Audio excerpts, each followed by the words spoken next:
Salut à vous tous, auditeurs du podcast Vegan Fighter France. Aujourd'hui, pas de nouvel épisode, mais au lieu de ça, je vous partage un épisode du podcast Comme un poisson dans l'eau, dans le cadre d'un échange entre nos deux audiences. Si vous êtes sensible à la cause animale, mais aussi à la lutte contre de nombreuses autres formes d'oppression, alors ce podcast est fait pour vous. Et je vous invite chaleureusement à vous y abonner. Dans l'épisode que vous êtes sur le point d'écouter, Victor reçoit Florimond Peureux, qui apporte une expertise sur un sujet que nous avons souvent abordé avec nos invités sur Vegan Fighter France. Faut-il, oui ou non, consommer des simili-carnés? C'est tout pour moi pour aujourd'hui. Comme d'habitude, laissez-nous une évaluation positive et abonnez-vous sur tous nos réseaux. Les liens sont à retrouver en description. Il ne me reste plus qu'à vous souhaiter une bonne écoute. Le terme simili, par exemple, se réfère à un produit qui vise à remplacer ou à imiter un bien plus précieux. Donc quand on va parler de simili carné, indirectement, on place la viande comme élément central et plus précieux que sa version végétale. Et avec des simili carnés qui vont s'approcher de plus en plus de la qualité nutritionnelle des produits carnés originaux, mais également des qualités gustatives, de la parité prix. Ça paraît important, ce sont des produits qui sont encore un peu plus chers, mais dont les prix baissent, et on peut s'attendre à ce que les prix des produits carnés et végétaux convergent. Il est aujourd'hui de plus en plus facile de se passer d'un steak animal. Et du coup, ça fait se poser beaucoup de questions. S'il est facile de s'en passer, pourquoi est-ce qu'on ne s'en passe pas? Épisode 32, simili carné, c'est quoi le problème?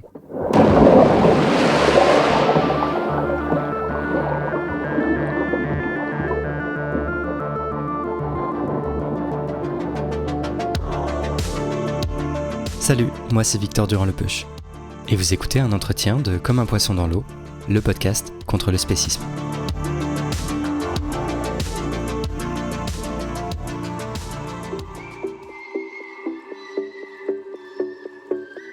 Les simili-carnés font partie de ce genre de sujet qui déchaîne un peu les passions de tout le monde, qui suscite des réactions épidermiques quand on en parle, et sur lesquelles les gens ont des positions très tranchées souvent. On entend en particulier beaucoup de critiques, d'objections aux substituts. Pas assez bon, trop cher, pourquoi chercher à imiter la viande si on veut s'en passer, c'est ultra transformé et mauvais pour la santé, c'est capitaliste. Bon, si vous écoutez Comme un poisson dans l'eau régulièrement, vous commencez à connaître un peu la marque de fabrique. Ici, on prend du recul sur les débats, on se pose et on l'analyse en détail pour essayer d'y voir plus clair et d'en sortir plus informés ensemble. Du coup, dans cet épisode, on traite notamment de ces objections, mais on parle avant tout de ce que c'est fondamentalement un simili, de pourquoi ça s'appelle comme ça déjà, de comment c'est perçu, de l'histoire des substituts dans le monde et de leur économie actuelle. Et après, on traite aussi les aspects politiques, puisque les substituts ont récemment fait l'objet d'attaques à plusieurs reprises de la part des lobbies des productions animales et du gouvernement français. Voilà le programme. Et sachez que c'est grâce à vous si cet épisode existe, puisque c'est vous qui me l'avez demandé sur les réseaux et m'avez motivé à trouver la personne la plus compétente et intéressante pour en parler. Il s'agit de Florimond Peureux, qui a été le fondateur et président de l'Observatoire national des alimentations végétales, l'ONAV, depuis sa création en 2020 jusqu'à fin 2023, et qui est aujourd'hui consultant sur les enjeux sanitaires, environnementaux et socio-économiques de l'alimentation, et en particulier sur la transition vers une alimentation plus végétale, saine et durable. Et en parallèle, c'est aussi le créateur du site Animal Timeline, qui propose une chronologie du large éventail d'événements historiques en faveur du bien-être animal. Et ce site permet vraiment de prendre de la perspective historique sur chaque sujet, et notamment celui des simili. C'est parti!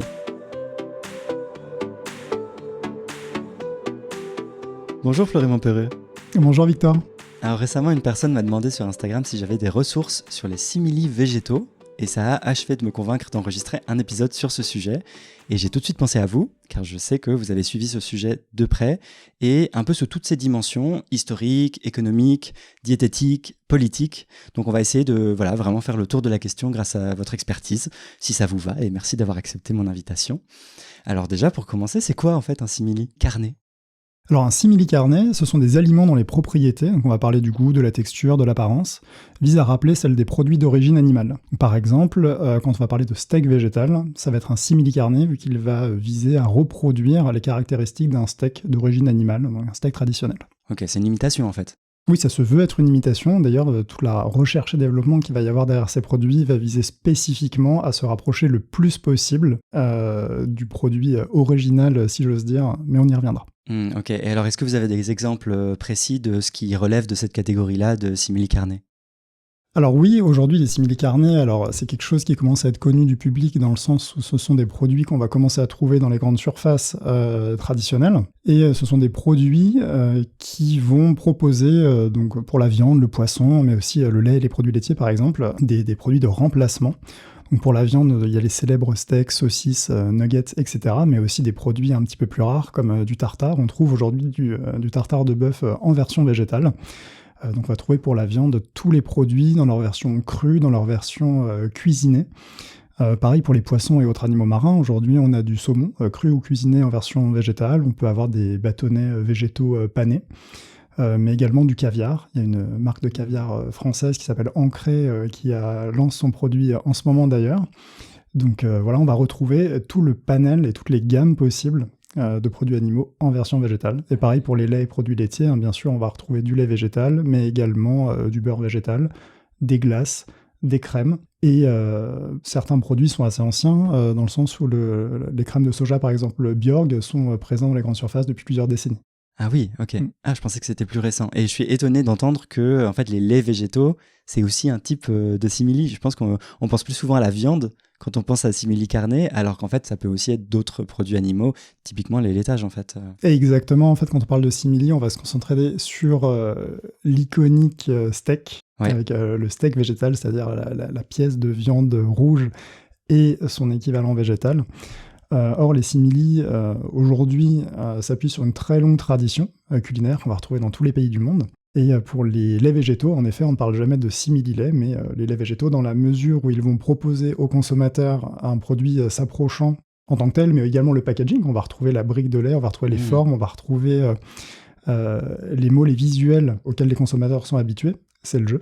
Et du coup, on va retrouver un produit blanc avec les mêmes textures qui va pouvoir être consommé au même moment que le produit original. Et c'est ça l'intérêt de se rapprocher le plus possible de la version animale, c'est de pouvoir être consommé de la même façon. De remplir les mêmes fonctions, en fait. Exactement, pour ne pas dérouter le consommateur et faciliter une transition. Et également, ce sont des produits qui vont chercher à apporter les mêmes qualités nutritionnelles, avec des laits végétaux aujourd'hui qui vont être enrichis, par exemple, en calcium, pour apporter exactement les mêmes teneurs que du lait de vache en brique classique. Qu'on n'ait pas à réfléchir en fait comment reconfigurer son alimentation, qu'on se dise si je prends l'équivalent végétal, substitut, simili qui correspond, en fait je peux faire tout pareil. Exactement. Et c'est facile. Aujourd'hui, il y a un gros obstacle à une meilleure végétalisation de l'alimentation et à une diversification de l'alimentation pour aller vers des modèles plus végétaux, sains et durables. C'est la praticité. Et avoir ces produits qui peuvent être consommés, qui sont achetables dans les mêmes magasins, trouvables dans les mêmes rayons, dans la même gamme de prix, et qu'on va pouvoir consommer exactement de la même façon, ça va permettre d'aller vers une consommation plus éthique sans bouleverser ses habitudes. Donc en effet, ça va permettre de toucher un plus large public, c'est ce qu'on cherche. Et donc un produit phare, par exemple, dans les alimentations végétales, qui est très souvent mobilisé, le tofu. Le tofu, c'est des protéines végétales, mais c'est pas un simili du coup parce que ça vient rien remplacer ses propres alimentations végétales, c'est ça ? Alors le tofu, c'est quelque chose, donc c'est un produit qui est très ancien. Le tofu, on a des écrits qui remontent à plus de 1000 ans qui vont évoquer le tofu en Asie, pas en Europe. Et ensuite le tofu s'est répandu dans le monde entier jusqu'à devenir... Donc le tofu c'est à partir de soja. Et le soja est aujourd'hui une des légumineuses les plus cultivées du monde. Donc c'est un produit de masse, le soja aujourd'hui, tant pour les humains que pour nourrir les animaux d'élevage, ou pour produire de l'huile qui va être utilisée pour différents produits transformés. C'est vraiment un produit de très grande consommation. Et le tofu, c'est un produit, un aliment, qui va avoir son existence propre. Donc en effet, on ne parle jamais de tofu comme d'un simili. Et on va avoir des recettes de tofu, où le tofu est la pièce maîtresse de la recette. Donc c'est un produit qui est assez ancien pour qu'il y ait une culture culinaire qui se soit développée autour de ce produit.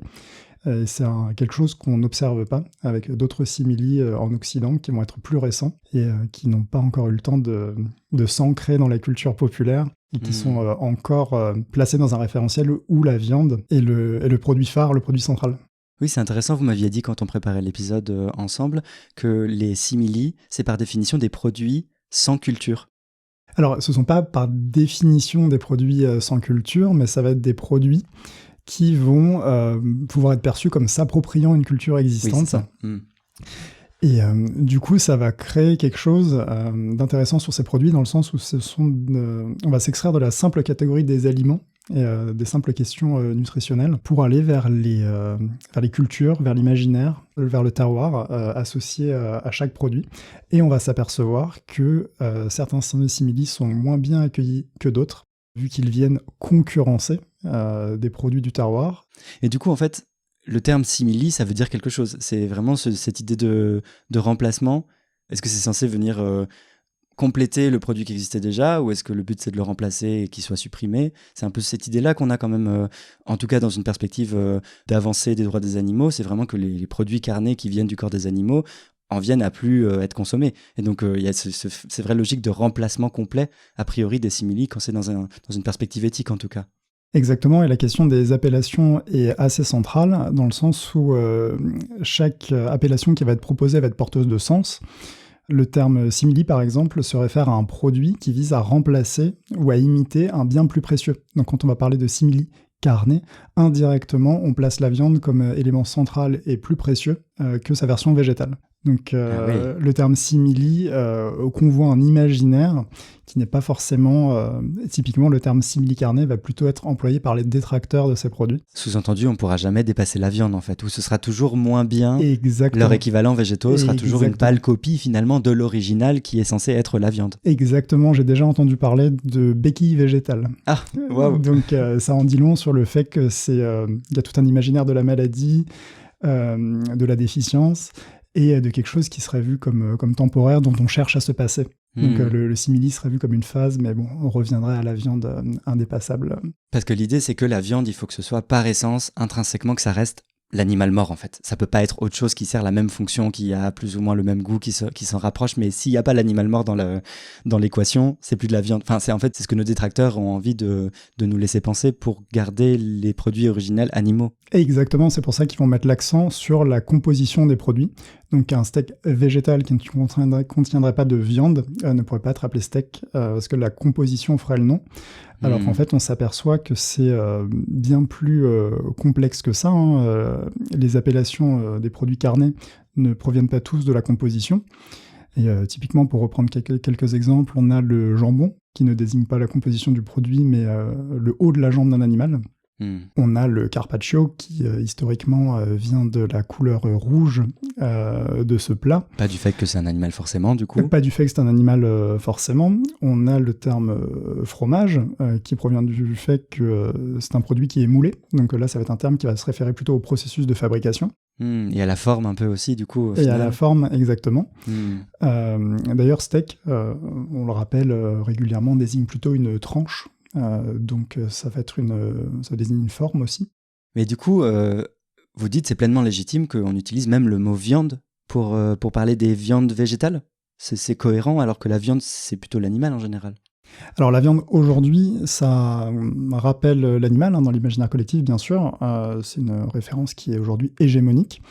Mais ce qu'on rappelle régulièrement, c'est que le mot viande, ça vient du latin vivanda, qui est une référence à vivenda, ce qui entretient la vie, et qu'on pourrait donc appliquer à différentes sources de protéines. Et d'ailleurs, jusqu'au XVIIe siècle, le terme a désigné différents types de nourriture. Donc on avait Malherbe qui écrivait que la terre produisait une diversité de viandes au fil des saisons, et Madame de Sévigné qui appelait viande une salade de concombres et de cerneaux. Et on peut retrouver dans d'anciens textes royaux le fait que la viande du roi est servie pour parler du repas du roi. Donc on s'aperçoit que même le mot viande, qui est le mot au cœur de toutes les tensions, a lui-même pu changer de sens au fil des siècles et désigner les légumes par le passé, par exemple. Ouais, en fait, toute forme de nourriture. Toute forme de nourriture. Oui, donc là, pour le coup, viande, on est plus que jamais légitime à l'utiliser pour parler de viande végétale. Exactement, et sur le fait d'ajouter le terme végétal au terme viande, c'est quelque chose qui n'est pas spécialement choquant, dans le sens où c'est une manière de former des noms assez classiques. On prend le nom d'un produit, auquel on ajoute un adjectif qui va mettre en avant une innovation. On a par exemple la voiture électrique, donc on va s'appuyer sur la voiture traditionnelle et mettre en avant le fait qu'aujourd'hui elle est électrique. Donc les mêmes fonctions que la voiture d'avant, mais avec des avantages aujourd'hui, donc ça va être vu comme une innovation. En général, c'est quand même la fonction qui compte. C'est en général la fonction qui compte, et typiquement quand on va parler de courrier électronique, ça répond à la fonction ça reproduit la fonction du courrier, avec l'avantage d'être électronique, la fourrure synthétique, la fonction, le visuel, toutes les caractéristiques de la simili-fourrure. Avec l'avantage d'être synthétique et du coup de ne pas blesser d'animaux ou ne pas tuer d'animaux. Et pareil pour le livre numérique, qui reproduit les fonctions du livre. Et oui, alors que avec c'est très l'avantage différent d'être du numérique. livre papier finalement quand on y Alors que réfléchit. c'est très Pas différent. du tout composé par les mêmes choses, mais en fait ça sert tellement la même fonction que oui, Ça sert la on même parle de fonction, livre sans problème et pas de avec des simili-livre. On ne parle pas de simili-livres. Ouais. Et du coup, exactement, ça répond à exactement la même fonction, avec des avantages, que ce soit environnementaux ou pour le transport. Donc ça fait des avantages soit individuels, soit sociétaux. Et pour le livre numérique, on a le journal officiel du 4 avril 2012 qui recommande officiellement cette appellation. Donc on peut s'apercevoir qu'il y a le gouvernement qui peut pousser la démocratisation de ces appellations-là pour pousser la démocratisation de ces produits. Et là, à chaque fois, c'est plutôt présenté comme quelque chose de positif, en fait, comme une innovation qui va vers soit plus de confort, soit des fonctions qui sont encore mieux remplies, qui s'adaptent à des nouveaux types de besoins ou qui font que c'est plus écologique. Enfin, à chaque fois, c'est pas présenté comme un truc en moins bien, comme un remplacement, mais par dépit. Là, c'est plutôt, à chaque fois, on parle pas de simili, en fait. On parle pas de simili, et en effet, l'idée, c'est de s'adapter à des nouveaux besoins. Donc, nouveaux besoins dit nouveaux produits. Et évidemment, on n'a pas envie de tout sacrifier. On a envie de conserver nos habitudes, de conserver notre histoire. On n'a pas envie de perdre des produits du quotidien qui nous facilitent la vie, mais on a envie que ces produits nous facilitent encore plus la vie. Et évidemment, aient de moins en moins de côté négatif. Donc on veut moins d'impact environnemental, on veut des produits qui fassent moins de bruit, qui polluent moins, qui soient meilleurs pour la santé. Et les alternatives végétales, justement, remplissent tout ça. Exactement ce besoin-là. Elles cochent toutes ces cases. C'est ça. Donc aujourd'hui, à l'ère de la crise climatique, à l'ère d'une prise de conscience de plus en plus globale de la question animale, et de l'impact sur la santé d'une surconsommation de viande principalement rouge et transformée, les alternatives végétales coche beaucoup de cases. En réalité, lorsqu'on désigne un aliment comme un simili, on a en réalité un discours performatif qui continue à positionner les produits carnés traditionnels comme étant le référentiel. C'est pour ça qu'aujourd'hui, on recommande plutôt d'utiliser les termes substitut ou alternative pour rappeler que la version végétale existe en elle-même et apporte quelque chose. Et est pleinement légitime et pas juste un remplacement en moins bien et par dépit. Ah oui, donc nous-mêmes, en fait, on peut tomber dans le narratif qu'on contrôle pas de si on parle de simili, en fait, c'est connoté comme moins bien, comme remplacement, mais d'un truc qui est finalement irremplaçable, qui est censé être l'original. Exactement. Ah ouais. On peut se faire avoir, en fait, dans la formulation même qu'on utilise, nous, véganes antispécistes. Exactement, c'est pour ça que l'appellation simili, elle a été poussée par certains représentants de l'industrie carnée, pour justement faire une dichotomie entre les produits carnés et les produits végétaux. Et on s'aperçoit qu'il y a d'autres industries qui ne vont pas du tout pousser le même narratif. C'est un exemple que je reprends régulièrement, que j'aime bien, c'est aujourd'hui qu'on retrouve des pâtes dans le commerce qui sont faits à partir de lentilles ou de pois chiches, donc de farine plus durable, potentiellement plus saine pour certaines personnes. Et on n'a jamais vu l'industrie des pâtes traditionnelles défendre le fait que les pâtes contiennent exclusivement du blé et rien d'autre. Donc on s'aperçoit que pour de nombreuses gammes de produits alimentaires ou non, la diversité de la composition est tout à fait acceptée et acceptable. Mais pour les produits carnés, il y a une crispation qui va se centrer justement sur la présence d'animaux dans les produits. Alors c'est intéressant, peut-être on peut revenir sur ce que vous disiez, vous dites c'est du coup une très mauvaise idée de nous accréditer ça en parlant aussi de simili parce que ça renvoie à cette idée que voilà, c'est l'imitation en moins bien, que c'est jamais assez proche parce que du coup on va prendre la viande de l'animal mort en fait comme référence absolue. Ok, c'est quoi les autres choses qui seraient bien? J'imagine que fausse viande c'est pas beaucoup mieux. Alors, fausse viande, c'est pas beaucoup mieux, parce qu'en effet, ça continue à placer la viande au centre du référentiel. Ouais. Ce seraient des produits qui ne se positionneraient que vis-à-vis de la viande. Ouais. Et qui en plus sont faux. Enfin... Et qui en plus sont faux, donc quelque chose qui est connoté très négativement. Ouais. Ok, donc ça non, simili non. Vous avez parlé de substitut et d'alternative. Il y a des connotations différentes avec ces deux-là? Alors, il y a des connotations légèrement différentes, dans le sens où l'alternative, c'est quelque chose qui viendrait s'ajouter à l'offre initiale et qui pourrait être consommé en alternance avec cette dernière, alors que le substitut a plutôt la vocation à se substituer. Ça, c'est quelque chose qu'on voit avec des grandes marques américaines comme Beyond Meat ou Impossible Food, dont la direction met réellement en avant pendant les interviews avec les grands médias le fait qu'ils souhaitent remplacer à terme les produits carnés. Donc ça, c'est un discours qu'on n'entend jamais en France, par exemple. En France, on a plutôt un discours de diversification alimentaire, où les marques sont beaucoup moins offensives, et elles ne mettent pas en avant le fait qu'elles veulent littéralement se substituer. On est moins ambitieux en France. Moins ambitieux, mais c'est compréhensible dans le sens où le marché français est particulièrement crispé sur ces questions. Oui, donc on ne voudrait pas faire peur en fait. Exactement, il ne faudrait pas faire peur. Et on est dans un marché où les traditions alimentaires sont particulièrement fortes. et où les alternatives végétales, donc les nouveaux produits végétaux, ne sont pas soutenus, que ce soit publiquement ou financièrement, par le gouvernement en place. D'accord. Et donc si on dit alternative, on laisse la porte ouverte à c'est des nouveaux produits qui viennent servir la même fonction, mais qui n'ont pas forcément pour but de remplacer absolument. C'est une autre version qui est tout aussi légitime ou un peu mieux peut-être, ou ça peut être un peu Exactement, ça joue sur le gamme. fait que ces produits ne viennent pas avec une privation. D'accord. Donc les produits originaux vont rester encore dans le commerce, et en plus, en mangeant des produits végétaux, on va pouvoir diversifier son alimentation sans se priver du goût qu'on aime bien, de l'odeur de cuisson qu'on aime bien. Ouais.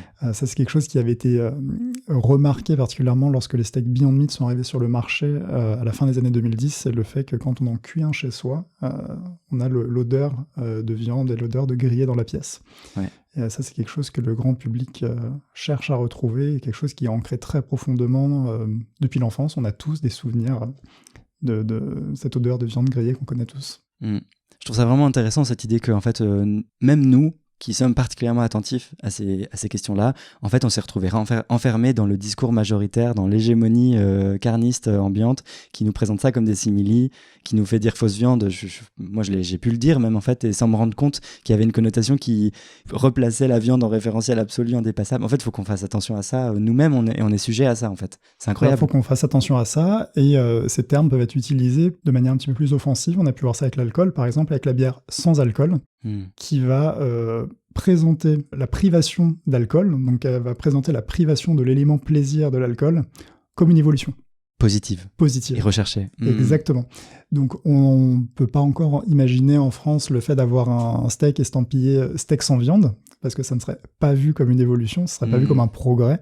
Mais si la viande en venait à être connotée extrêmement négativement et qu'on avait un peu plus justement de force et de pouvoir dans les représentations communes, on pourrait en venir à dire c'est super, c'est trop stylé d'avoir des choses sans viande, sans animal mort. Et exactement, sachant qu'aujourd'hui il y a de nombreuses données scientifiques qui viennent accréditer cette idée, que ce soit sur l'impact de l'élevage sur l'environnement, l'impact d'une surconsommation de viande sur la santé, l'impact de l'élevage sur les animaux bien sûr.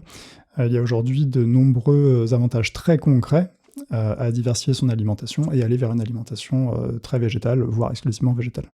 Et qu'est-ce qu'il en est de comment en fait les substituts, les différents types de substituts ou d'alternatives, on va essayer de pas dire simili du coup, sont perçus par les consommateurs, consommatrices. J'ai l'impression qu'on l'a déjà dit qu'il y a une très forte focalisation sur le steak par exemple, alors qu'il y en a d'autres, on pense même pas que c'est des substituts. Est-ce que vous avez des données un peu sur ça, sur comment sont perçus les différents types d'alternatives ? Exactement, alors on s'aperçoit que les substituts sont très hétérogènes entre eux et leur perception est assez hétérogène aussi.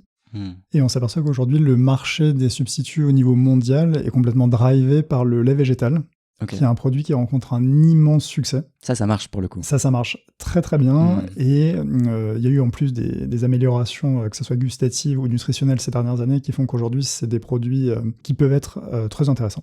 Et ce sont des produits qui sont rentrés dans les foyers. C'est-à-dire qu'aujourd'hui, il n'est pas rare d'aller chez une personne pas forcément intéressée par ces sujets, pas forcément militante, mais de trouver du lait végétal dans son frigo.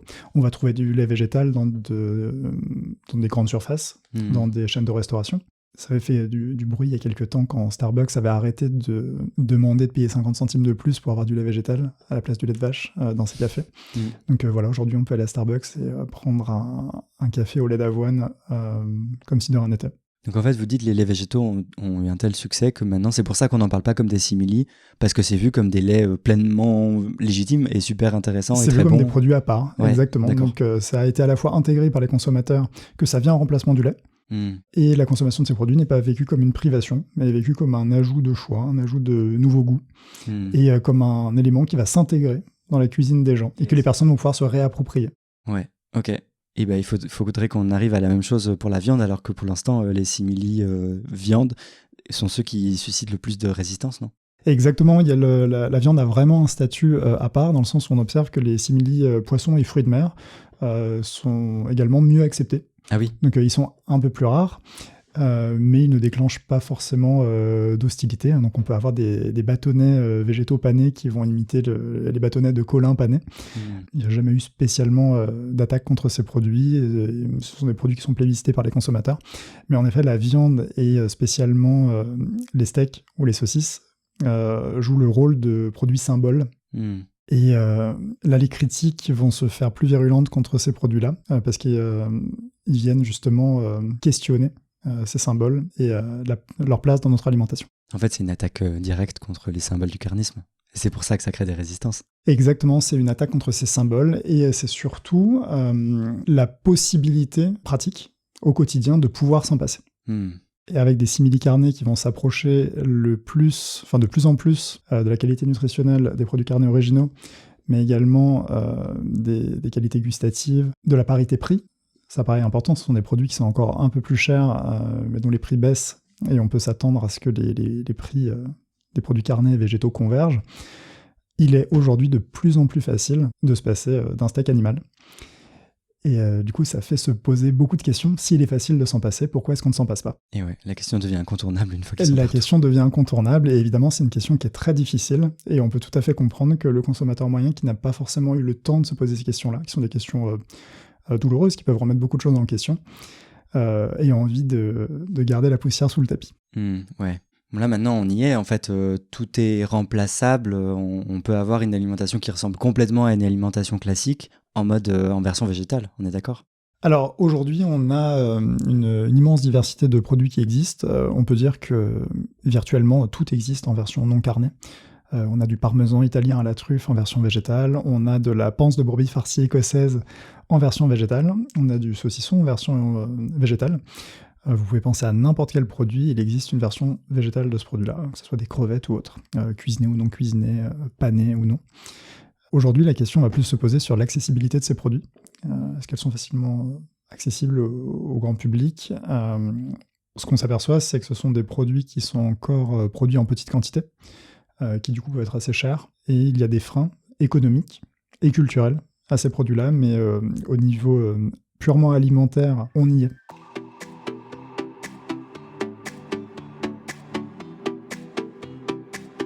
Et si on prend encore plus de perspectives sur la question, et avec une perspective plutôt historique, notamment parce que vous le traitez dans certains des articles sur le site que vous avez créé, Animal Timeline, les substituts du coup carnés, ça date pas d'hier. C'est en fait certains, là, les plus récents, sur certains produits très précis, certes, ont été développés récemment, mais en fait ça existe depuis assez longtemps. Alors les substituts, ça date pas d'hier, en effet. On peut faire remonter à 965 la première mention écrite du tofu, qui à l'époque était présenté comme un substitut. Ah ok. Donc il venait remplacer des produits carnés très spécifiques dans certains plats de l'empereur de Chine.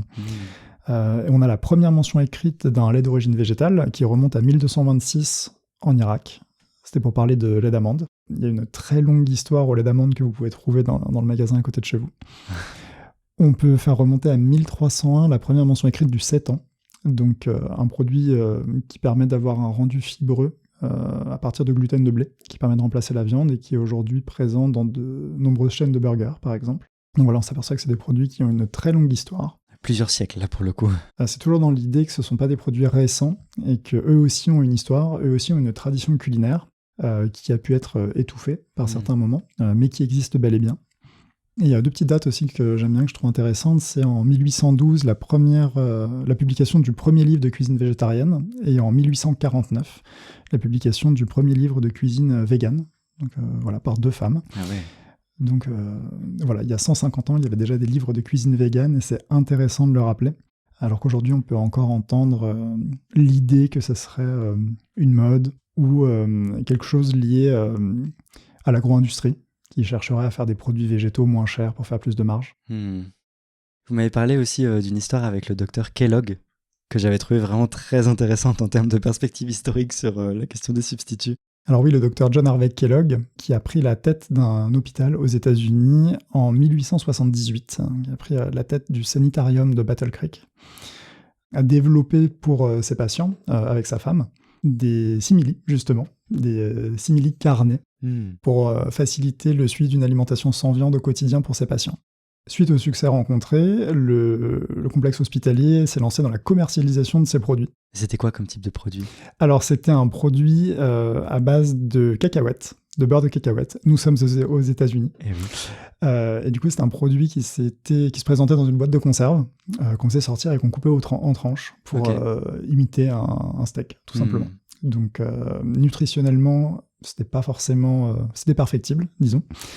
Et le fait que ça soit à base de cacahuètes faisait qu'il y avait une différence de goût. Mais il y avait déjà cette idée de retrouver la forme et les couleurs pour faciliter la consommation au quotidien, se rapprocher en fait de l'existant pour ne pas bouleverser les habitudes. Et ça, c'est quelque chose qui est au cœur de l'histoire des simili carnets. Mais avec la volonté de le remplacer, là, pour le coup, c'est ça? Alors, avec la volonté de le remplacer, en effet, vu que c'est des patients qui souffraient pour la majorité de maladies cardiovasculaires ou ce genre de choses. Et donc, il y avait cette idée que la moindre consommation de viande, donc idée qui a été prouvée aujourd'hui, hein, bien sûr, l'idée qu'une moindre consommation de viande allait être favorable à leur santé.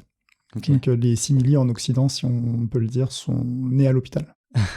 Et Kellogg, ça a quelque chose à voir avec les céréales Kellogg's aujourd'hui ou... Alors, ça a beaucoup de choses à voir dans le sens où c'est lui le fondateur de l'entreprise Ah bon, bah d'accord. Kellogg's. Donc voilà. Ok. Donc aujourd'hui, l'entreprise Kellogg's n'est pas forcément associée à une image de produits sains. Non, effectivement. Mais à l'origine, c'était l'idée. Ok, waouh, wow, comme quoi les choses peuvent changer. Bon alors, et aujourd'hui, on en est où en termes de perspective économique et du succès de cette substitution, justement, de ce remplacement, de ce développement d'alternatives? Est-ce que globalement, ça marche? Et est-ce que c'est la même situation un peu dans tous les pays, ou est-ce que j'imagine il y a des disparités?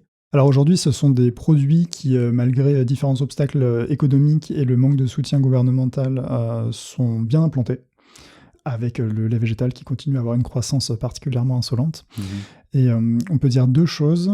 C'est que sur les alternatives végétales en grande surface, il y a une recomposition du marché, avec des grands acteurs historiques, comme Björk par exemple, qu'on a noté tout à l'heure, qui est identifié comme un acteur du végétal.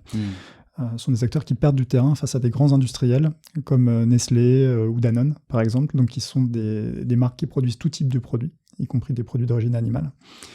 Et qui diversifient et qui vont vers plus de végétal parce qu'ils sentent venir le filon et que c'est important de ne pas rater le coche. Exactement. Donc là, on est dans une période de maturation du marché avec une diversification des acteurs historiques de l'alimentation carnée. Ok, ça c'est plutôt un signe de succès. C'est un signe de succès, exactement. Et en termes de disparité entre les pays, on va s'apercevoir que dans les pays du nord de l'Europe et aux États-Unis, il y a un budget qui est bien plus conséquent, un budget des ménages qui est bien plus conséquent pour les dépenses dans les alternatives végétales. Et si on prend le budget dépensé par les habitants en alternatives végétales en 2022, le pays qui arrive en tête, c'est les Pays-Bas, avec 23,40 € par personne. Donc ça peut paraître peu, mais c'est une moyenne à l'échelle du pays entier. Ensuite, on va trouver l'Allemagne avec 23 € par habitant par an, dépensés dans les alternatives végétales. Ensuite, les États-Unis avec 19,90 €. Et on peut descendre dans le classement et arriver à la France avec un budget de 6,30 € par personne dans les alternatives végétales. Donc 4 fois moins qu'aux Pays-Bas. Ok. Ouais, on est plutôt dans une moindre phase de développement des substituts en France. Mais on s'aperçoit qu'aux Pays-Bas, il y a un soutien politique qui est plus important, et qui va permettre du coup de rassurer les industriels et de rassurer la population sur le fait que c'est des produits intéressants vers lequel aller pour leurs différents bénéfices santé ou environnementaux ou liés aux animaux. Ça joue. Oui, on n'observe pas les mêmes résistances peut-être dans d'autres pays qu'en France où ça crée vraiment beaucoup de résistance. Exactement, il y a une résistance qui est particulièrement intense en France. Et il y a un exemple que j'aime bien, c'est de comparer avec l'Italie, qui est un pays qui a aussi une tradition culinaire extrêmement forte. De la viande. Ouais. Donc on va retrouver... Des produits carnés, du fromage aussi. Et exactement, on va retrouver donc, tous les marqueurs de l'alimentation de bon vivant, comme on aime l'appeler, avec l'alcool, le vin, le fromage, et la viande bien sûr, et la charcuterie, qui peut être considérée comme une sous-catégorie de viande pour différentes raisons. Et en Italie, qui a une tradition aussi riche que celle de la France, on observe que ce sont des produits qui sont bien mieux acceptés, avec des marques qui s'implantent bien plus facilement en Italie qu'en France, par exemple. Ah, d'accord. Donc là, c'est un signe, un pays, en termes de, on ne peut pas nous la sortir, c'est la tradition culinaire en France, parce que à tradition égale, ou quand il y en a dans deux pays, bah là, en fait, non, il y a aussi un facteur résistance supplémentaire propre à la France. Et exactement. Et en Italie, on s'aperçoit que du coup, les personnes ont un budget 2 fois plus élevé qu'en France pour les alternatives végétales, avec une offre qui est bien plus importante. Donc, en effet, la tradition historique n'explique pas tout. Ouais. J'ai quand même l'impression qu'il y a quelques années, on avait un peu décrit ça de façon très laudative. Il y a un énorme boom des substituts, ça monte, ça va remplacer en quelques années, ça une croissance exponentielle, qu'il y avait un scénario finalement très optimiste, de croyance incroyable des substituts, et que finalement maintenant, là, très récemment, beaucoup plus d'analyses parle peut-être d'un fort ralentissement, ou en tout cas considère plus avec autant d'optimisme le succès à venir, ou qu'il était peut-être surestimé et qu'en fait la dynamique est beaucoup moins forte aujourd'hui. Qu'en est-il réellement ? Alors oui, ce sont des produits qui se sont lancés sur le marché à grande échelle, avec des marques qui ont vraiment explosé au niveau mondial pendant les années 2010, avec de très grandes ambitions, de très grandes attentes de la part des investisseurs. Et elles se sont un peu heurtées aux réalités économiques et aux réalités du marché, dans la mesure où la viande et les différents produits carnés, ce sont des marchés qui représentent plusieurs centaines de milliards de dollars annuellement, et on ne fait pas évoluer un marché aussi gros, aussi rapidement, même avec les meilleures volontés du monde. Et ce qu'on voit, c'est que dans de très nombreux pays, le manque d'appui politique, le manque de volonté de la part des distributeurs et des grandes surfaces de mettre réellement en avant ces produits, a entravé clairement leur développement. Ce qu'on s'aperçoit aussi, c'est que les restaurants n'ont pas forcément pris le relais, et que dans de très nombreux pays, les restaurants ont une offre assez pauvre en matière d'alimentation végétale. Donc on s'est retrouvé avec des marques qui avaient donc des producteurs d'alternatives végétales qui avaient de très grandes ambitions, mais qui se sont heurtés en fait à un manque de débouchés. Avec une difficulté à rentrer dans les cantines, une difficulté à rentrer dans les restaurants, et une difficulté à être correctement positionné dans les grandes surfaces. Ok, donc du coup ça peine un peu pour l'instant à vraiment concurrencer et à être autant adopté aussi facilement dans tous les aspects de la consommation alimentaire. Et exactement, et en plus il y a une barrière prix dans le sens où ce sont des produits qui sont produits ce sont des aliments qui sont produits en plus petite quantité, donc c'est des produits récents, donc le prix doit encore amortir la R&D qui est assez récente, et qui sont produits en plus en petite quantité. Ah ouais, donc ça, c'est deux facteurs qui expliquent que c'est très cher. Et exactement, il y a un effet volume qui joue contre ces alternatives-là. Oui, justement, on présentait un peu ça à l'époque comme il suffit d'attendre quelques années et avec l'augmentation exponentielle de la consommation, on ira vers une baisse de prix constante, ce qui n'est pas forcément... ça baisse pas aussi vite qu'on l'avait prévu. C'était optimiste, ouais. Trop optimiste.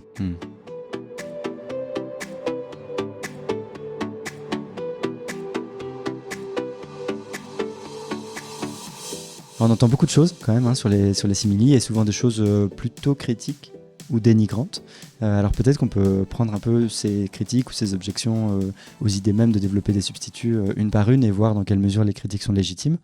Déjà, une chose qu'on entend vraiment beaucoup, c'est que en fait, c'est des produits ultra transformés, bourrés d'additifs, pas très bons pour la santé, avec une composition nutritive vraiment pas intéressante, ou en tout cas que ça vaut pas une bonne alimentation végétale avec 30 000 guillemets, avec des produits plus bruts peut-être.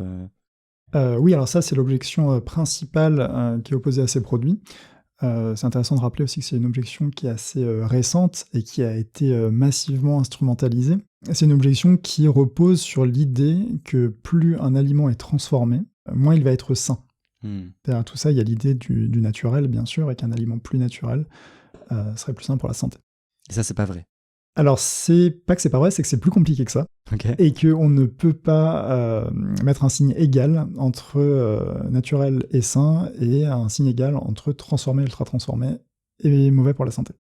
C'est plus compliqué que ça, il y a de nombreux contre-exemples, sachant que la transformation et l'ultra-transformation, ce sont des concepts assez vastes, assez complexes, qui sont encore en cours de définition. Ce sont des concepts qui ne sont pas stabilisés au niveau scientifique. C'est pas hyper clair de savoir exactement qu'est-ce qui est plus transformé que telle autre chose. C'est assez compliqué, la diversité alimentaire est si large. Parce que quoi, en fait, on peut cuire, on peut chauffer, on peut hacher, recomposer, on peut ajouter des choses. On peut réduire en poudre, on peut ajouter des additifs, sachant que tous les additifs ne se valent pas. Tout ça, c'est des transformations, en fait. Tout ça, c'est des transformations, ouais. Exactement. Et ça dépend aussi beaucoup de ce qu'on rajoute, justement. En général, c'est ça qui est en jeu aussi, non ? On rajoute des choses qui sont pas très intéressantes nutritivement, voire qui sont néfastes. Alors là, du coup, il faut faire une distinction entre la qualité nutritionnelle d'un aliment qui va pouvoir être dégradé par l'ajout d'éléments assez pauvres nutritionnellement parlant. Okay. Mais la transformation, justement, fait appel à une très grande diversité de processus, que ce soit la cuisson, le fait de transformer des aliments en farine, par exemple, donc passer par une étape de séchage, de broyage. Et du coup, il y a l'idée vraiment que plus on rajoute d'étapes de transformation, moins ça sera intéressant nutritionnellement, et voire même ça serait plus dangereux pour la santé. Or, il existe une telle diversité de composés nutritionnels et de processus de transformation que c'est compliqué de faire rentrer ces processus dans des grandes cases. Et typiquement, il y a des transformations qui vont permettre à des aliments de devenir comestibles. Il y a des aliments qui, crus, ne sont pas comestibles, et une fois cuits, deviennent comestibles. Il y a des transformations qui permettent de rendre des aliments plus intéressants, La transformation et l'ultra-transformation ne sont pas spécifiquement associés à des aliments moins intéressants. Ok. Et il y a une étude qui est sortie très récemment qui est très très très intéressante. Elle a été publiée dans la revue The Lancet.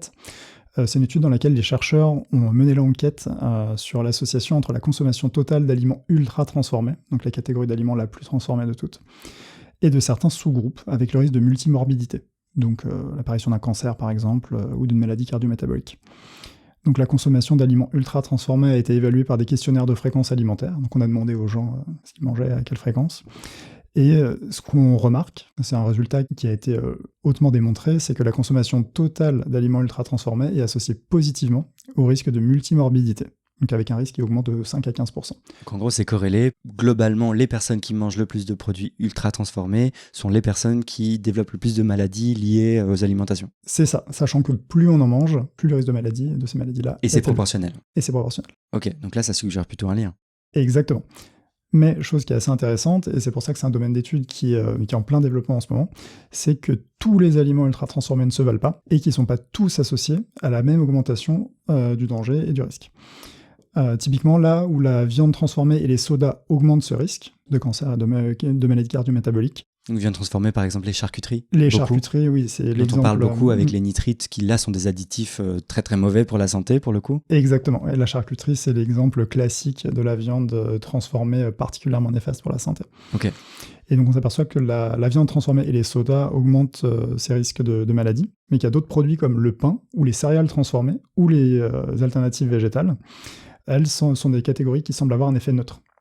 C'est-à-dire que la consommation de pain, qui est un produit transformé, de céréales transformées et de steak ou de saucisses végétales, pourrait ne pas être spécifiquement néfaste pour la santé. Okay. Donc on se retrouve avec des produits qui auraient des avantages en termes de bien-être animal, en termes d'environnement, sans avoir d'effet néfaste sur la santé. Et donc là, on va retrouver l'idée que ce sont des produits intéressants à intégrer dans une alimentation. Donc finalement, les substituts sont plus intéressants que ce qu'ils viennent remplacer en général. Exactement. En fait, ça, c'est une idée qui est pareil, assez intéressante. C'est que parler des alternatives végétales, analyser l'effet sur la santé de ces alternatives ne doit pas se faire en oubliant l'effet sur la santé des produits carnés qu'elles visent à remplacer. Donc, c'est-à-dire que quand on va analyser l'effet d'une saucisse végétale, il ne faut pas l'analyser dans l'absolu, il faut le comparer à l'effet qu'une saucisse carnée aura sur la santé. Et on s'aperçoit que dans leur écrasante majorité, les alternatives végétales ont un effet, si elles ont un effet néfaste, plus faible, voire même bien plus faible que le produit carné qu'elles visent à remplacer. Ok, donc c'est pas très juste de leur reprocher d'être globalement peut-être un peu moins bons nutritivement que d'autres aliments végétaux, mais qui viennent pas remplacer des produits carnés auxquels on était habitué et qu'on aimait bien, quoi. Exactement. Alors un steak végétal transformé, évidemment, sera moins bon pour la santé que des lentilles ou des pois chiches bruts, mais il faut garder en tête qu'ils ne viennent pas répondre aux mêmes besoins et que pour remplacer le steak carné traditionnel, les familles vont préférer passer par un steak végétal qui va demander moins de bouleversements d'habitude, moins de connaissances culinaires, moins de connaissances nutritionnelles, et qui va être plus pratique au quotidien tout simplement. Et bien justement, c'est une autre objection que j'avais en tête, c'est l'idée que en fait, les substituts, ça sert à rien. Et ça, on l'entend aussi chez nous, chez les véganes antispécistes, de dire mais bon, tout le monde peut manger des lentilles, c'est quand même bien mieux, c'est très bon pour la santé, c'est vraiment pas cher, c'est un peu la solution parfaite. Et pourquoi tout le monde ne va pas vers plus de légumineuses ? Pourquoi en fait chercher à tout prix à imiter la viande après tout, puisqu'on cherche à s'en passer ? Et ça, c'est un truc c'est l'idée finalement qu'on entend pas mal, que ça vient pas répondre à des besoins réels et qu'on pourrait complètement faire sans les substituts.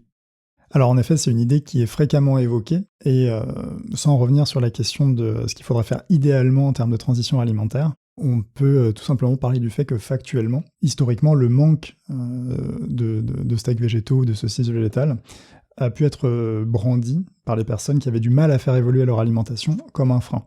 Donc en fait, ces marques aujourd'hui, elles ne proposent pas des alternatives végétales à partir de rien, c'est pas elles qui ont eu l'idée, elles ont répondu à quelque chose qui était présenté par le grand public comme un frein. Et donc comme un besoin, en fait, pour se tourner vers les alimentations végétales. Exactement. Donc c'est pas des marques qui cherchent à imposer des produits, ce sont des marques qui justement ont été à l'écoute des consommateurs et visent à répondre au besoin numéro 1 des consommateurs, c'est-à-dire de retrouver le goût de la viande, la texture de la viande.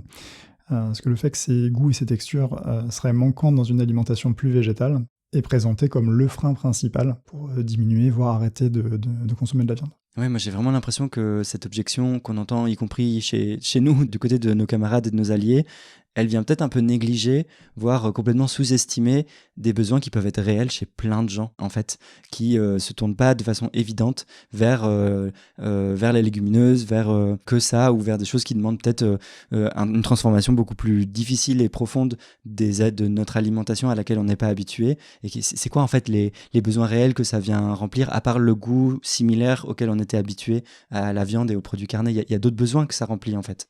Oui, au-delà des besoins purement alimentaires, il y a un besoin social.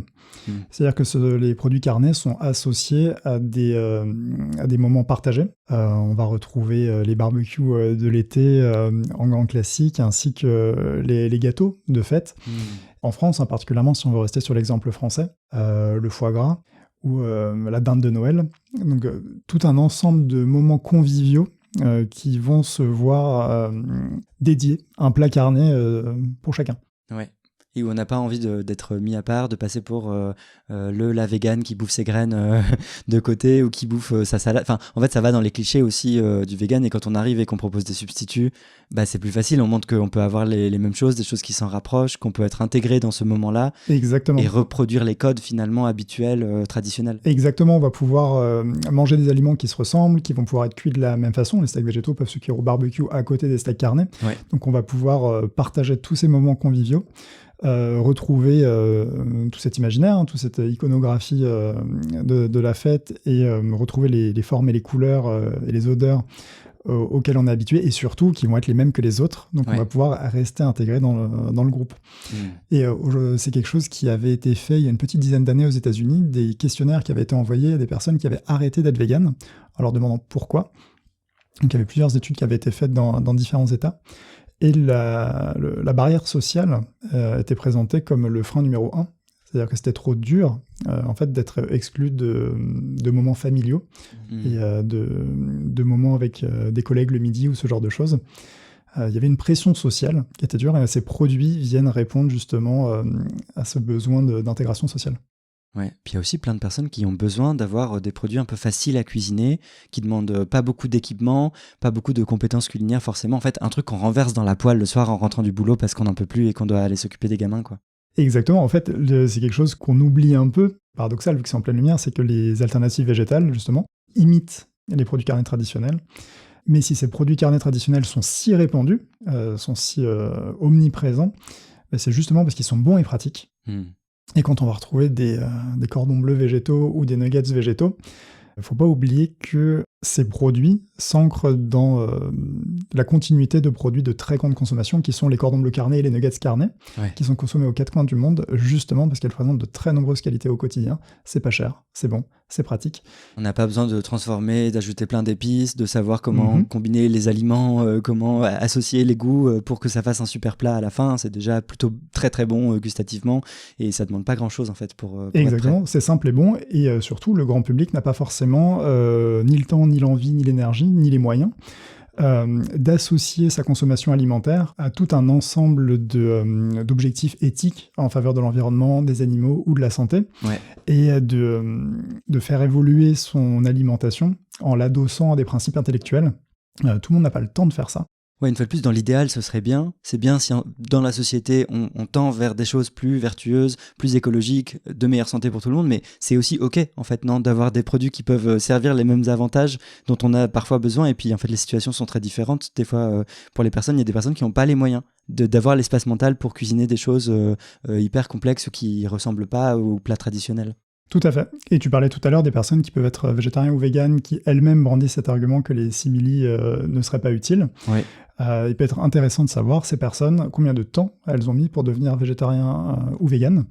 Et je peux supposer que ça ne s'est pas fait en un claquement de doigts, qu'il leur a fallu plusieurs mois, voire plusieurs années, à se renseigner sur une grande multitude de sujets. Et c'est un peu difficile d'exiger ça du grand public qui peut être pris dans sa vie quotidienne et dans d'autres sujets sociaux éventuellement. Ouais. Oui, le besoin que ça vient remplir, c'est aussi la facilitation de la transition. Exactement. Et ça, c'est important, en fait, pour motiver des gens à être véganes, à adopter des alimentations végétales. Exactement. Ouais. Et j'ai l'impression que peut-être ça joue un peu, le fait qu'on l'entende aussi de notre côté, c'est peut-être moins là, la volonté de lutter contre les substituts en soi, mais peut-être plutôt une prégnance d'une idée de nature, de naturalité, qui peut être associée parfois au véganisme. En effet, il y a cette idée que le véganisme serait pour une transformation si profonde de sa vision du monde et de son alimentation qu'elle permettrait d'apporter une solution à un très grand nombre d'enjeux sociaux, environnementaux, et du rapport entre les humains et les animaux. Et que quitte à faire cette transformation, il faudra la faire vraiment jusqu'au bout, de manière intégrale. Donc ça, c'est quelque chose. Il y a ce truc de tout ou rien permanent. Genre, soit on fait tout absolument parfait, et sinon on va nous dire qu'on est incohérent si on est à la moitié du chemin, ou si on a essayé, ou si on essaye sur un plan mais pas sur un autre. Enfin, exactement, mais il y a quelque chose qui est très important à rappeler, c'est que si, en effet, on peut avoir une consommation pas forcément entièrement végétale, ou alors végétale basée sur des substituts qui seraient pas forcément la plus éthique ou la plus saine possible, il faut rappeler que même si on a une consommation qui est pas parfaitement éthique, toutes les consommations ne se valent pas, et c'est toujours plus intéressant d'avoir une consommation plus éthique qu'une autre, ouais. Sans pour autant viser la perfection qui est de toute façon assez inatteignable. Ouais. Alors il y a une objection, mais que vous avez déjà évoquée vous-même, c'est le fait que c'est très cher, et paradoxalement, pas forcément accessible à tout le monde, même quand on a ce besoin de facilité, de bon goût immédiat. En fait, il y en a qui peuvent quand même pas se le permettre, parce que ça reste assez cher, plus cher que la moyenne de ce que ça vient remplacer. Alors en effet, il y a certaines personnes qui ne peuvent pas se le permettre, et ce sont des produits qui sont assez chers, mais c'est intéressant de rappeler que ce ne sont pas des produits qui sont intrinsèquement chers, ce sont des produits qui sont chers aujourd'hui dans notre contexte économique. On pourrait tout à fait envisager que ces produits soient produits en plus grande quantité, qui a un effet volume qui permet de tirer les prix vers les bas, que ce soit des produits qui soient aidés par des subventions publiques. Ça, c'est quelque chose qui avait fait grand bruit il y a quelque temps, de voir que les aides de la PAC, la politique agricole commune, étaient dirigées à 80% vers des produits alimentaires non durables. Donc on pourrait envisager une redirection de ces aides vers des produits plus durables et donc plus végétaux, qui permettrait de tirer le prix vers le bas. Disons que normalement, produire à base de végétaux, c'est censé coûter beaucoup moins cher que d'élever des animaux dans l'intermédiaire pour produire des protéines. Donc ça n'a pas trop de sens finalement que dans la situation actuelle, ce soit beaucoup plus cher. C'est censé à long terme, se renverser. Oui, on peut l'imaginer. Parce qu'il faut se rappeler que dans le prix d'un produit final, il n'y a pas que le prix des ingrédients. Il y a les différentes marges des distributeurs, le transport, les subventions publiques qui peuvent être injectées dedans. Qui vont toutes vers les produits carnés qui sont pourtant, même quand ils sont déficitaires, plutôt que d'aller vers une vraie transition alimentaire et du coup de compenser pour les alimentations végétales. En fait, il y a ces soucis-là aussi. Exactement. Il y a Lidl, début 2024, qui a fait une annonce en Allemagne. Lidl qui a annoncé la parité prix entre certains produits carnés et leurs équivalents végétaux. Et c'était justement c'est intéressant de voir que, à prix égal, comment les ventes des uns et des autres évoluaient. Et sans surprise, on a vu une diminution de la vente des produits animaux et une augmentation de la vente des produits végétaux. Parce que le grand public aujourd'hui a bien compris qu'il y avait un intérêt à diversifier et à végétaliser son alimentation. Ok. Dernière grosse objection que j'avais en tête et qu'on entend aussi dans nos milieux, et je pense parce qu'elle est légitime, c'est qu'une partie de ces nouveaux produits, de ces alternatives végétales, sont développées par des entreprises en fait carnistes. Par exemple Herta, qui développe des alimentations dits végétaux, des entreprises qui sont industrielles, des entreprises qui sont capitalistes. Et que du coup, c'est pas forcément une bonne chose d'aller donner à d'autres entreprises, soit animales, soit capitalistes, pour continuer à financer finalement le système qui fait partie du problème. Alors en effet, tu as parlé d'Herta, qui propose une gamme de produits végétaux sous la marque Garden Gourmet. Et on pourrait se dire qu'acheter un produit Garden Gourmet, c'est indirectement financer Herta et indirectement financer l'exploitation des animaux, par exemple. C'est vrai. Mais ça peut être intéressant dans le cadre de la démocratisation de ces produits. Dans le sens où ça serait peut-être trop restrictif de demander à des entreprises indépendantes et produisant uniquement du végétal d'avoir les moyens de produire du végétal pour tout le monde à bas coût. Il faut s'appuyer aujourd'hui sur les systèmes industriels en place qui sont les seuls à pouvoir proposer des produits accessibles pour le plus grand nombre, que ce soit en termes de disponibilité dans les magasins et en termes de prix. Il y a un exemple qui est assez intéressant, c'est quand McDonald's a commencé à proposer des steaks végétaux aux États-Unis dans certains de ses burgers. Qui est capable de fournir McDonald's en steaks végétaux en volume? Uniquement les grosses entreprises déjà établies. Vous vous dites c'est bien mignon, mais c'est pas possible en fait de faire dans des petites entreprises complètement décentralisées, non capitalistes, pour vraiment mener des transitions végétales ambitieuses. En 2024, c'est pas possible. Donc il faudra forcément en passer par les entreprises qui existent, les grosses entreprises qui existent déjà telles qu'elles sont actuellement. Et exactement, sachant que c'est des entreprises qui ont les moyens de mettre beaucoup d'argent dans la R&D, ce que les petites entreprises ne peuvent pas faire. Les grosses entreprises peuvent se permettre d'investir des millions, voire des dizaines de millions dans la création de grosses usines, dans des projets de R&D qui ne vont pas forcément aboutir.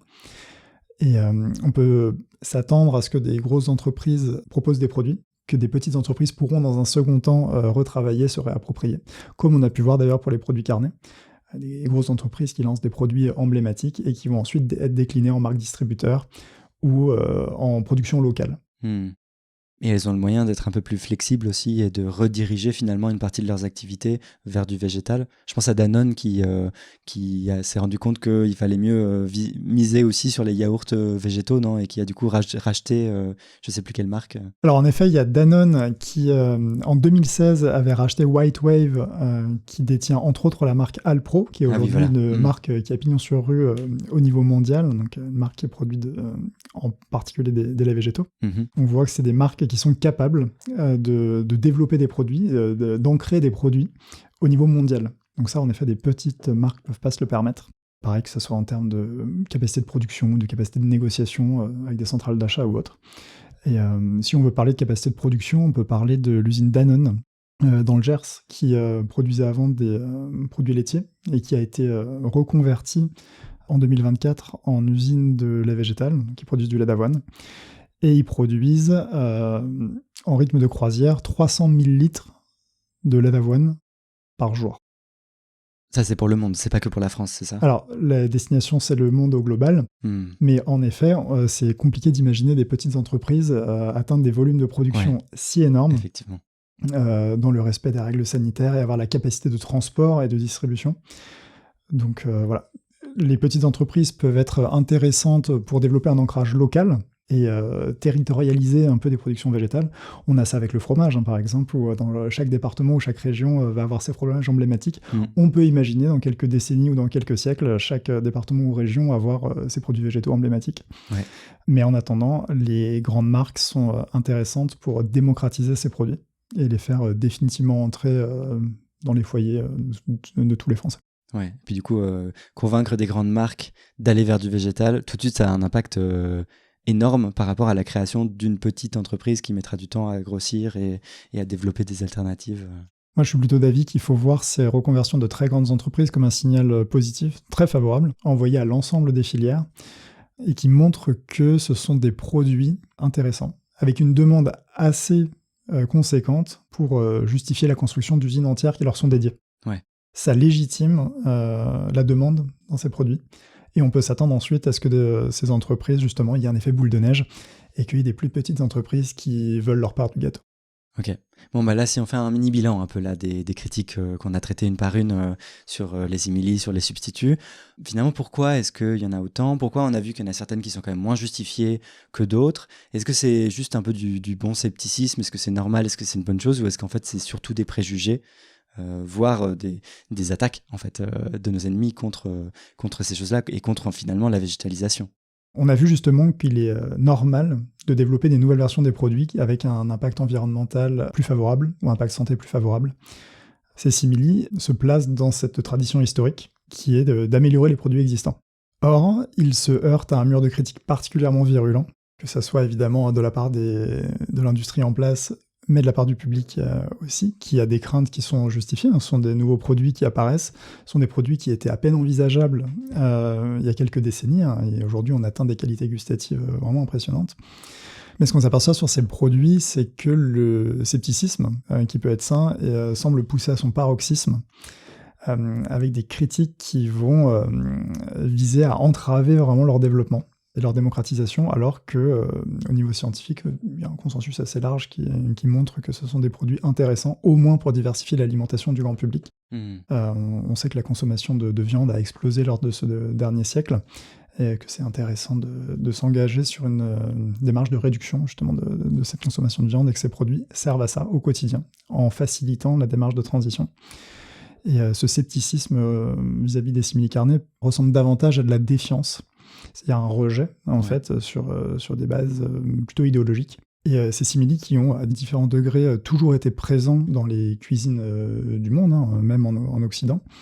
On s'aperçoit qu'aujourd'hui, les critiques envers les simili carnés spécifiquement ne portent pas tant sur les simili en eux-mêmes que sur les valeurs qui y sont attachées et sur les idées politiques que les simili permettent de défendre, en tête de laquelle la diminution de la consommation de viande. Donc en fait, il faut qu'on fasse attention à détecter derrière les critiques qui demandent la lune finalement aux substituts. En fait, on dénigre l'écologie, on dénigre l'antispécisme ou les droits des animaux, on dénigre tout ce à quoi ça sert en fait concrètement à remplacer. Exactement, les simili servent de bouc émissaire Ouais. à la critique des idées qu'ils permettent de développer et de mettre en place et de démocratiser, en fait, tout simplement. Parce que l'alimentation est profondément politique, en fait. Parce que l'alimentation est profondément politique.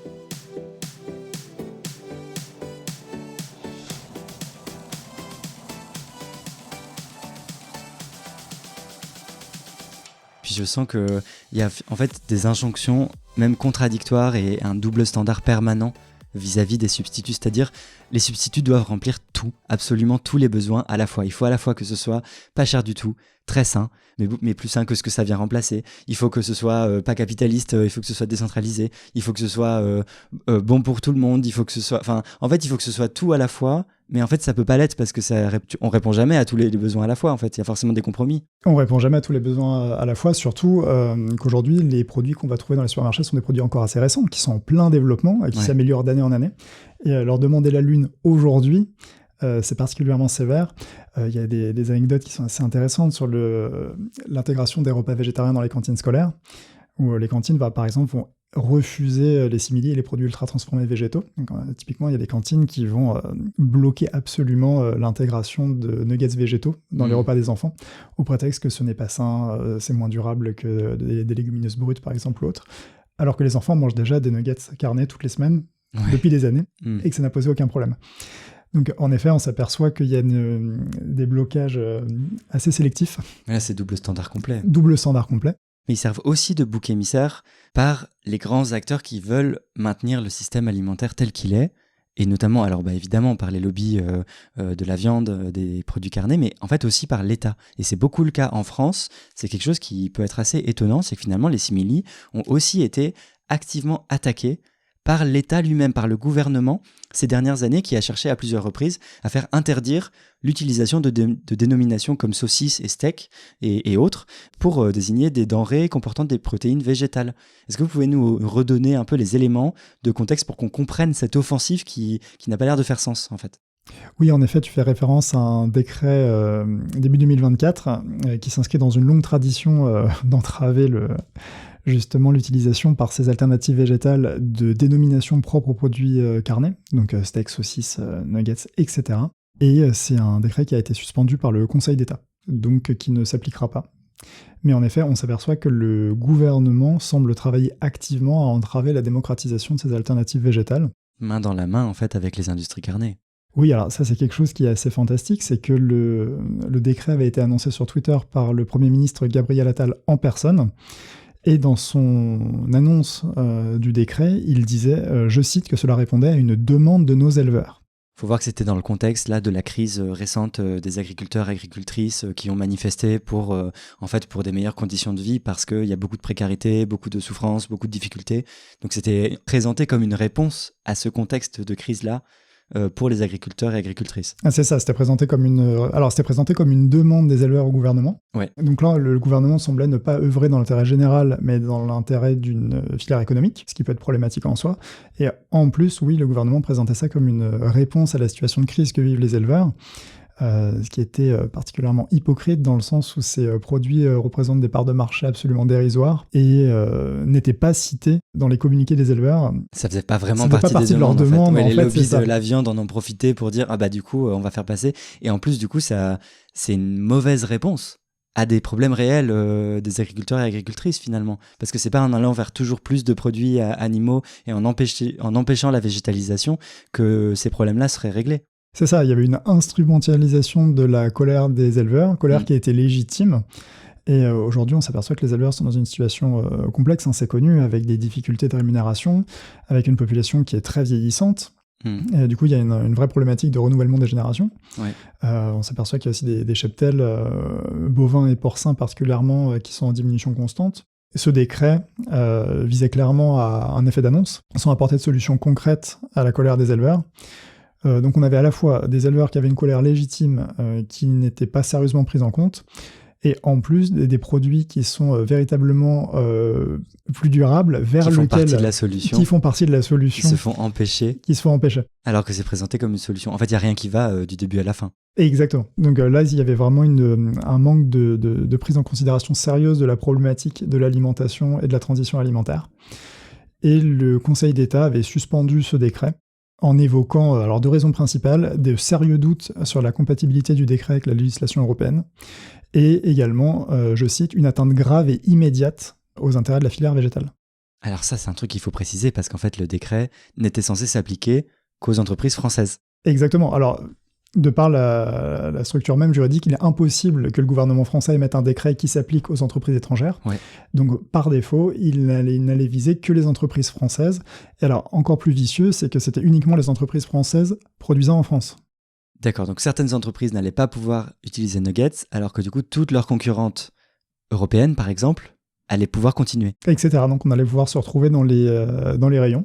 Avec les produits français, d'entreprises françaises produits en France, donc générateurs d'emplois en France, qui ne pouvaient pas utiliser ces appellations. Et du coup, cela rajoutait une barrière entre ces produits et le consommateur, et les entreprises étrangères produisant à l'étranger, qui, eux, pourraient plus continuer à utiliser toutes les dénominations habituelles. Pour les mêmes produits qui seraient juste à côté. Exactement. Il faut voir le degré d'absurdité quand même, parce que ça veut dire qu'en fait, c'est l'État qui voulait faire passer un décret pour torpiller ses propres entreprises. Exactement. J'ai pas souvenir d'avoir déjà vu ça sur une autre industrie que l'industrie alimentaire. Dans l'industrie de l'automobile ou dans l'industrie de l'informatique, on n'a jamais vu l'État cibler spécifiquement les entreprises françaises produisant en France. Ouais. Et en reprenant en fait texto les arguments des industries animales, notamment sur c'était quoi les arguments qui étaient mobilisés? C'était sur il y a un risque de confusion et de tromperie pour les consommateurs. En fait, c'est ce que les industries carnées voulaient nous laisser penser. Et le gouvernement a joué à fond là-dedans aussi. Exactement, il y avait le célèbre argument de la tromperie du consommateur, chose qui ne tient pas. Hein. Personne n'a jamais acheté de steak végétal par erreur. Je pense que c'est pas la peine de s'étendre sur le sujet. Et pire que ça, il y avait quand même des études qui avaient été faites et qui montraient que dans l'appellation steak végétal, c'était davantage le mot végétal qui était déclencheur de l'acte d'achat que le mot steak. C'est-à-dire que les personnes allaient vers ces produits pas parce que c'était des steaks, mais parce qu'ils étaient végétaux. Arguer que l'aspect végétal de ces produits pourrait être caché ou ce genre de choses. Ah oui, c'est ça, en fait, c'était très explicite, en fait. Les gens le recherchaient pour ça. Les gens le recherchaient pour ça, exactement. D'accord. Donc l'argument de la tromperie du consommateur, il tient pas une seconde. Oui, bah d'ailleurs, il a amplement été détourné humoristiquement dans la communauté des antispécistes qui ont montré qu'il y a plein d'autres choses sur lesquelles il y a les mêmes noms, et évidemment ça crée pas de confusion, pas plus que pour les substituts végétaux. Rosa BD, je pense que si on remonte le fil de ses tweets, on tombe sur beaucoup d'idées, de comparaisons, de personne n'a jamais bu de l'huile de moteur ou n'a jamais utilisé en cuisine alors que ça s'appelle l'huile, mais parce que de toute évidence c'est pas la même chose. Exactement, il y a de très nombreux exemples, de la crème solaire ou de la crème fraîche pour cuisiner. Ouais. Et même si on met en avant éventuellement que c'est des produits qui, même s'ils ont le même nom, sont vendus dans des rayons différents, on peut trouver d'autres exemples de produits avec le même nom vendus dans le même rayon. Les gens savent globalement ce qu'ils achètent. Et ce qui est intéressant, c'est que en réponse à ce décret, il y a une mobilisation de l'économie végane pour essayer de quand même résister à cette attaque menée très frontale par le gouvernement et par les industries carnées. Exactement, il y a une coalition d'entreprises qui produisent ces alternatives végétales qui ont saisi le Conseil d'État. Okay. Donc celles qui l'ont saisi, donc le Conseil d'État a suspendu le décret. Et maintenant, on attend une décision de la Cour de justice de l'Union européenne sur la réglementation sur l'information des consommateurs, qui justement va statuer une fois pour toutes si ces alternatives végétales peuvent ou non utiliser des appellations pour des produits traditionnellement carnés. Ok, donc pour l'instant, plus de peur que de mal, ça a été annulé, même si on attend une réponse de plus haut des instances européennes. Exactement. Mais il y a quand même eu une perte du fait qu'ils aient eu à se mobiliser. En fait, on est sur la défensive, là, du côté de l'économie végane, et ça fait, j'imagine, perdre du temps, de l'argent pour rien, en fait. Ça crée une insécurité économique dans le sens où c'est coûteux pour ces entreprises de se mobiliser. Il y a des frais d'avocat, ça prend du temps, ça prend de l'énergie. Et pire encore, ça peut dissuader de nouvelles entreprises et des petites entreprises de rentrer sur le marché. Voyant que ça fait l'objet d'attaques plutôt que de soutien par les gouvernements. Exactement, donc un entrepreneur ne va pas forcément mettre toutes ses économies pour se lancer sur la mise sur le marché de ces produits-là. Si potentiellement, dans 6 mois, on va l'interdire d'utiliser tel ou tel procédé ou telle appellation.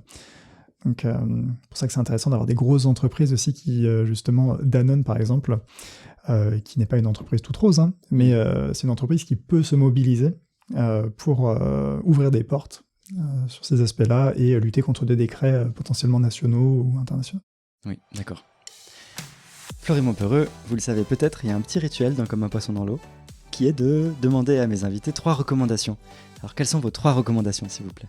Alors, je pourrais recommander 3 choses, 2 livres et une chaîne YouTube.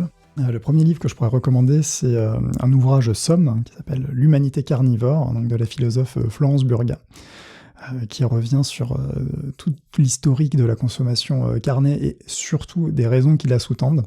C'est un livre qui va travailler vraiment en profondeur sur pourquoi l'alimentation carnée est aujourd'hui si hégémonique, si peu remise en question, malgré de très nombreuses externalités négatives sur les humains, sur l'environnement, sur les animaux. Pour moi, c'est une question qui est encore si difficile à poser. En deuxième recommandation, je pourrais vous orienter vers la chaîne YouTube du chef Gaz Oakley, qui est originaire de Cardiff, au Pays de Galles. Il a lancé sa chaîne en 2016, et je trouve qu'elle se démarque des autres. Donc il compte aujourd'hui 1,6 million d'abonnés, ce qui est assez conséquent pour une chaîne qui propose du 100% végétal. Ouais. Mais il propose une véritable approche culinaire et culturelle de la cuisine végétale, dans le sens où il va travailler des produits bruts. Il a d'ailleurs son propre potager, donc lui, il a été jusqu'au bout du processus. Hein. Il fait pousser ses propres végétaux chez lui, etc. Mais en plus, il va créer des simili-carnets. Donc il va cuisiner des simili-carnets. Donc là, on va sortir de l'industriel et on va revenir vers le côté cuisine, vraiment. Et du coup, je trouvais que c'était un bon compromis entre ne pas sacrifier les goûts qu'on aime ou les goûts de notre enfance, mais retrouver du coup une vraie cuisine, un vrai savoir-faire. Donc c'est une très belle entrée en matière avec des recettes super qui sont adaptables même pour les fêtes de famille ou autres. Donc voilà, c'est quelque chose, n'hésitez pas, foncez. Donc la chaîne s'appelle Gaz Oakley. Gaz Oakley. Ok. Donc G-A-Z, espace O-A-K-E-L-Y. Super. Et en troisième recommandation, je pourrais vous orienter vers un second livre qui s'appelle « Mange et tais-toi, un nutritionniste face au lobby agroalimentaire » qui a été écrit par Serge Herberg, qui est un grand épidémiologiste et nutritionniste français, donc un grand spécialiste de la nutrition et de la santé publique. Et dans son livre, alors c'est un livre assez historique aussi, dans le sens où il va revenir sur l'ensemble de sa carrière et sur tous les obstacles qui se sont dressés sur son chemin, dans tout ce travail pour davantage de santé publique et d'une alimentation plus saine. Et dans ce livre, on peut voir qu'il y a pas mal de lobbies agroalimentaires qui travaillent main dans la main, justement, avec de grands responsables politiques pour entraver de nombreuses évolutions qui seraient pourtant plus saines pour les humains et les animaux. Merci beaucoup pour ces recommandations, je les mettrai en description comme toujours. Et un grand merci d'être venu dans Comme un poisson dans l'eau, Florie Montpeureux. Merci à toi de m'avoir invité, Victor.